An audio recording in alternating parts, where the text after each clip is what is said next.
ನೀರಿನ ಮೂಲ ಸಂರಕ್ಷಣೆಗೆ ಸರ್ಕಾರ ಕೋಟಿ ವ್ಯಯಿಸಿ ಯೋಜನೆಗಳನ್ನು ರೂಪಿಸ್ತಾ ಇದೆ. ಆದರೂ ಕೂಡ ಜನರಿಗೆ ಶುದ್ಧವಾದ ಸಮರ್ಪಕ ನೀರು ಪೂರೈಸಲು ಸಾಧ್ಯವಾಗ್ತಾ ಇಲ್ಲ. ಹೌದು, ಶಿರಾ ತಾಲೂಕಿನ ಹಳ್ಳಿಗಳಿಗೆ ಸಮರ್ಪಕ ನೀರು ಸಿಗದೆ ಸಂಕಷ್ಟ ಪಡುವಂತಾಗಿದೆ. ಶಿರಾ ತಾಲೂಕಿನ ಹೊಸಹಳ್ಳಿ ಗ್ರಾಮ ಪಂಚಾಯಿತಿ ವ್ಯಾಪ್ತಿಯ ಗೋಪಿಕುಂಟೆ ಗ್ರಾಮದ ಕಿರುನೀರು ಸರಬರಾಜು ಘಟಕ ಅವ್ಯವಸ್ಥೆಯಿಂದ ಕೂಡಿದೆ.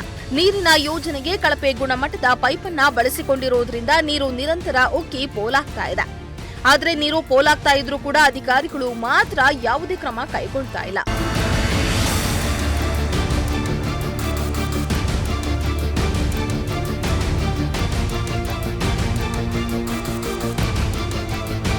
ಇನ್ನು ಕಳೆದ ಹಲವು ತಿಂಗಳಿನಿಂದ ನೀರಿನ ಪೈಪ್ ಜೋಡಣೆ ಮಾಡಲಾಗಿದೆ.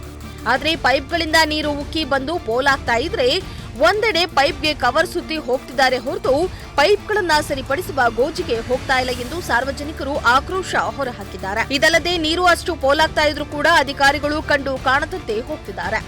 ನಿರಂತರವಾಗಿ ಪೋಲಾಗ್ತಾ ಇರೋ ನೀರನ್ನ ಸಂರಕ್ಷಿಸದಿದ್ರೆ ಮುಂದಿನ ದಿನಗಳಲ್ಲಿ ನೀರಿನ ಸಮಸ್ಯೆ ಉದ್ಭವಿಸುವುದು ಖಚಿತ.